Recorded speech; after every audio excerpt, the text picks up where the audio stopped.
आज हम बात करेंगे शहर में निकले सटोरियों के जुलूस पर और कल से होने वाले एक विशेष सम्मेलन की। साथ ही बताएंगे राहुल गांधी की भारत जोड़ो यात्रा में उदयपुर का मुबीन क्या लेकर रवाना हुआ। चीरवा में 35 करोड़ की लागत से बनने वाले मंदिर आखिर क्यों अद्भुत होगा और उसकी क्या होगी खासियत। G20 को लेकर शहर में चकाचौंध बदलाव को लेकर आखिर किस तरह का काम हो रहा है, उस पर आज की विस्तृत रिपोर्ट पेश करेंगे। नमस्कार, मैं हूं भावना व्यास। आपने अभी तक हमारा चैनल सब्सक्राइब नहीं किया है तो कर लें, साथ ही बेल आइकन दबा दें ताकि नोटिफिकेशन आपको मिलता रहे।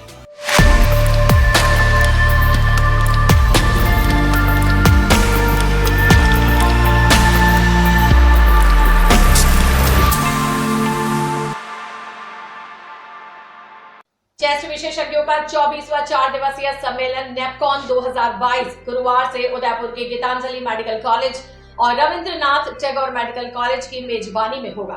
हर साल national college of chest physician एवं इंडियन चेस्ट सोसाइटी के तत्वावधान में होने वाले इस सम्मेलन में देश विदेश से लगभग 2200 श्वास रोग विशेषज्ञ भाग लेंगे। बुधवार को इसको लेकर आयोजित प्रेस वार्ता में doctor S.K. Lohadia, Ankit Agarwal, doctor J.K. Chhaparwal, doctor Lakhan Poswal, doctor R.S. Mehta और प्रतिम तंबोली ने विस्तृत जानकारी दी। गुरुवार को सुबह 8 से शाम 5 बजे तक R&T मेडिकल कॉलेज में 13 विषयों पर कार्यशालाएं आयोजित की जाएंगी। इनमें फेफड़ों की दूरबीन द्वारा जांच, एलर्जी टेस्ट, सिटी स्कैन, जटिल MDR व X, DR, TB, ILD, sleep disorder आदि प्रमुख हैं। इस कार्यशाला में डॉक्टर राजीव जैन कुलपति राजस्थान यूनिवर्सिटी, डॉक्टर सुधीर भंडारी कुलपति Rajasthan university of health sciences एवं प्रोफेसर I.V. त्रिवेदी कुलपति मोहनलाल सुखाड़िया यूनिवर्सिटी विशिष्ट अतिथि होंगे।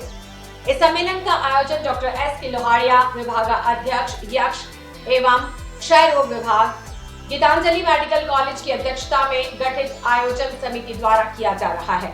इस समिति में J.P. अग्रवाल मुख्य संरक्षक, डॉक्टर महेंद्र कुमार एवं डॉक्टर अतुल लोहाड़िया आयोजन सचिव, डॉक्टर ऋषि कुमार शर्मा कोषाध्यक्ष, doctor Gaurav Chhabra, doctor Shubhkaran Sharma, doctor Amit Gupta, doctor Nitin Jain, doctor Mahesh Mahich, doctor G.L.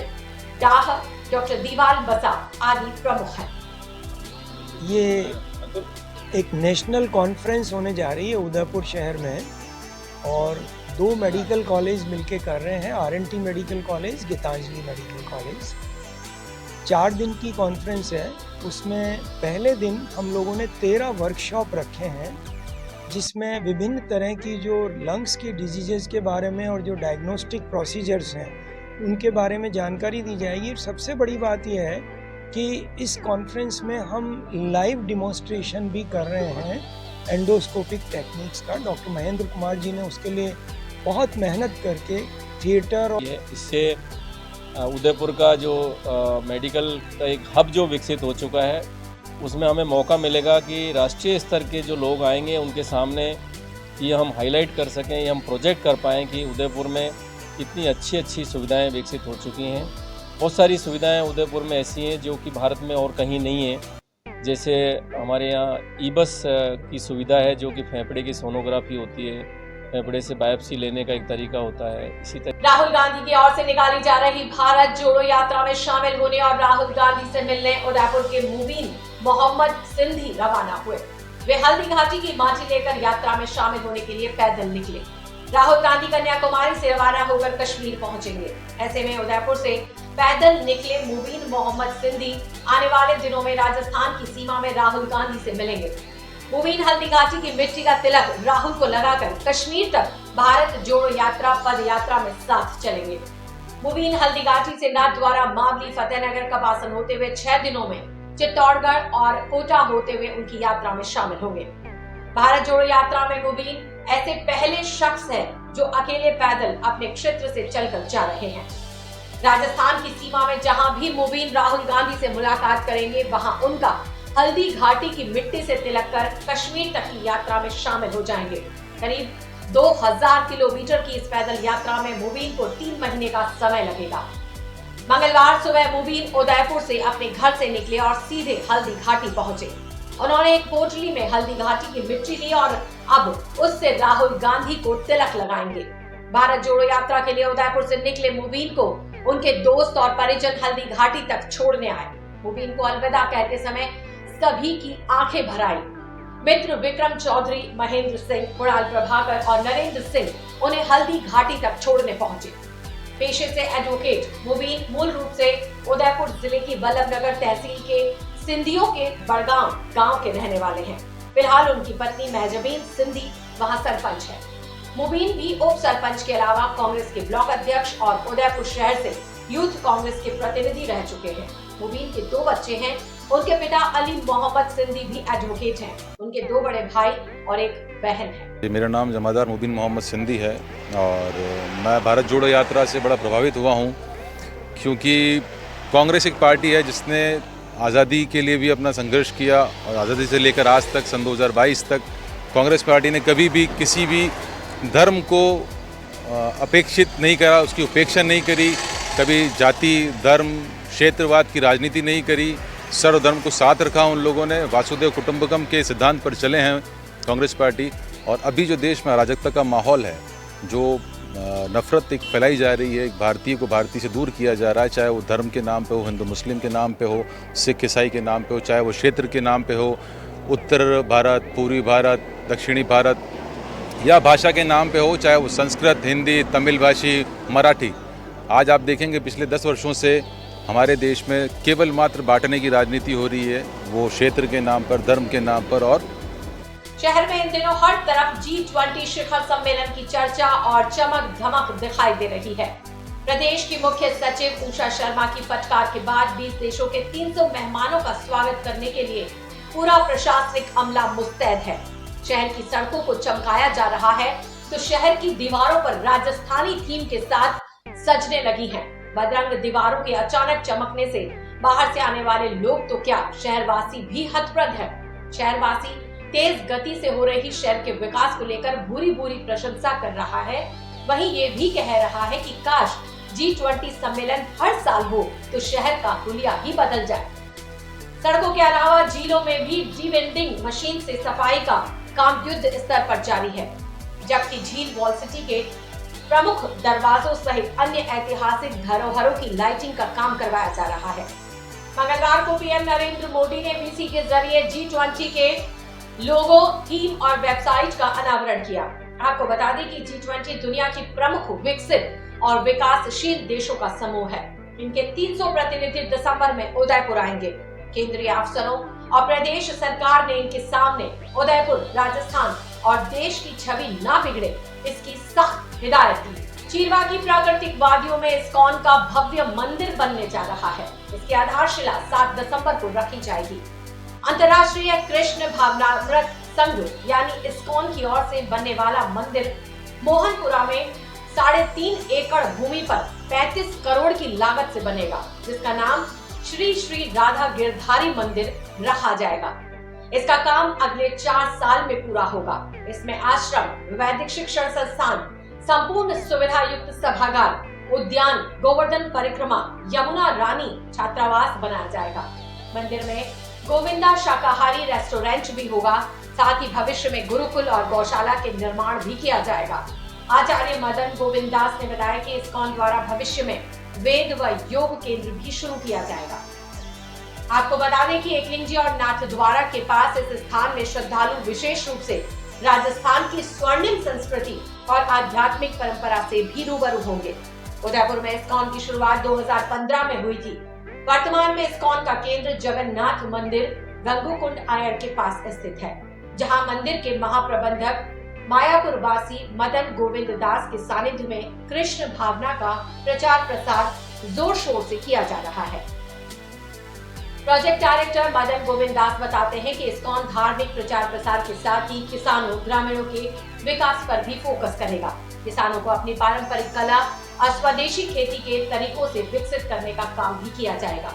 वजह पूछने पर ये बात निकल कर सामने आती है कि प्रोजेक्ट डायरेक्टर मदन गोविंद दास को श्रीलंका, इंडोनेशिया में बहुराष्ट्रीय कंपनियों के साथ ही IIM जैसे प्रतिष्ठित संस्थाओं के नेतृत्व का पिछले 17 सालों का अनुभव है।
शहर में आज भरे बाजार के बीच सटोरियों का जुलूस निकाला गया। नेहरू बाजार में 1 दर्जन से अधिक सटोरियों को पुलिस ने गिरफ्तार किया। जानकारी के अनुसार जिला स्पेशल पुलिस और धान मंडी की संयुक्त कार्रवाई कर 1 दर्जन से अधिक सटोरियों को धर दबोचा। नेहरू बाजार से भरे बाजार के बीच सटोरियों का जुलूस निकाला गया। एकाएक आमजन को माजरा समझ नहीं आया, लेकिन बाद में सोशल मीडिया से इसकी जानकारी मिली। पुलिस ने इनके कब्जे से करीब 1.5 लाख रुपए बरामद किए।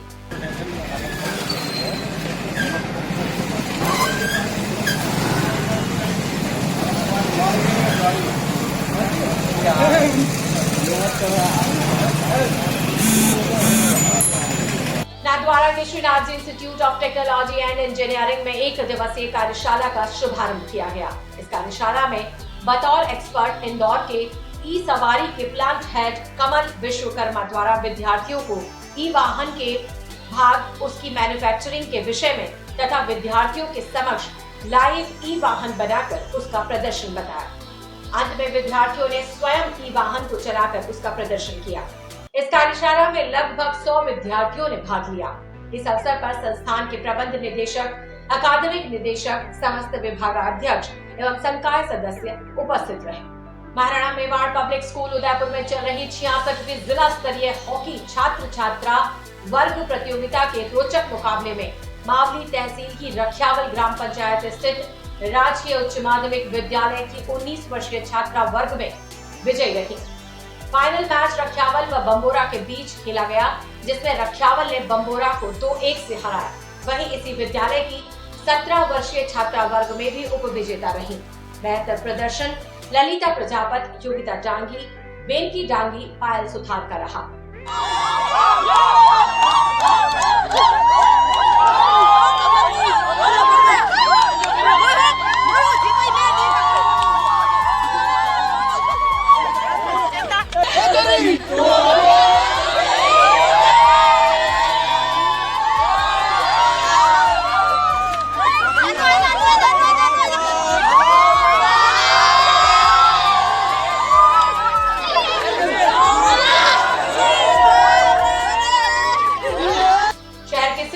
पर दीवार बनने से पहले अतिक्रमण हटाने के बाद राजनीति शुरू हो गई है।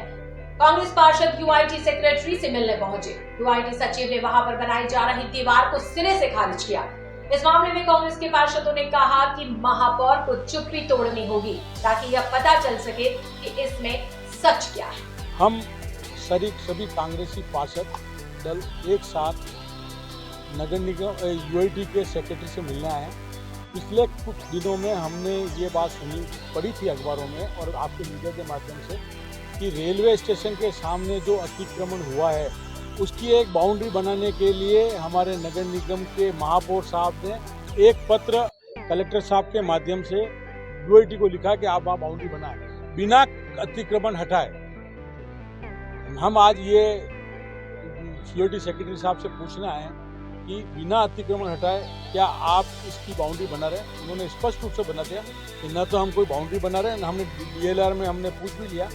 ये काम नगर निगम उदयपुर का है। वहाँ पे जो सामान रखा है वो उदयपुर की जनता को गुमराह करके नगर निगम के किसी ठेकेदार ने वहाँ पे मटेरियल डाला, बाउंड्री बनाने की कोशिश की है। एक के बाद एक नगर निगम ने जिस तरह से एक कारवा छेड़ रखा है, सारे विकास के कार्य एक तरफ लेकर अतिक्रमण के नाम पर अब राजनीति होने लगी है।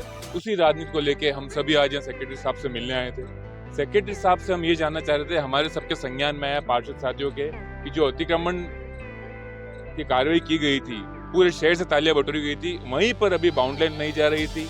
हमने यहाँ पर आके यूआईटी सेक्रेटरी साहब से पूछा कि आप किस संदर्भ में आप कर रहे, जो अतिक्रमण की कार्रवाई की गई तो वहाँ सब निगम के अधिकारी अतिक्रमण की कार्रवाई करते नजर आए, परंतु अभी कहा जा रहा था कि यूआईटी बना रही है। तो सेक्रेटरी साहब ने हमें स्पष्ट रूप से नकारा है किसी की तरह की बाउंड्री यूआईटी नगर विकास प्रन्यास के संदर्भ में नहीं बनाई जा रही है। वहाँ पर एक व्यक्तिगत ठेकेदार द्वारा वो बनाई जा रही है, उस पर कार्रवाई की जाएगी। उसके लिए हम आयुक्त साहब से बात करेंगे। आयुक्त साहब और नगर निगम का बोर्ड और महापौर जी जिस तरफ से चुप्पी साध के अपना पलड़ा झाड़ रहे हैं, पलड़ा झाड़ने से काम नहीं चलेगा। वहीं पर पूर्व में हमने एक मंदिर के अतिक्रमण तोड़ने का जो दावा किया था, वहाँ का भी विरोध किया था। अब महापौर जी को चुप्पी तोड़नी पड़ेगी। मंदिर का चबूतरा हो या अतिक्रमण का दस्ता हो, हर चीज जवाब महापौर जीना पड़ेगा। विकास प्रन्यास पर डालना पूर्णतः गलत है। सेक्रेटरी साहब ने कहा है, हम सब पार्षद अभी आयुष साहब से जवाब मांगेंगे। आशा करता हूँ कि जनता इस भ्रमित राजनीति को, ताले बटे राजनीति को समझेगी और सच्चे के सत्य रहेगी। जय हिंद, जय नेपाल। तो ये थी आज की खबर। कल फिर मिलेंगे, तब तक के लिए नमस्कार।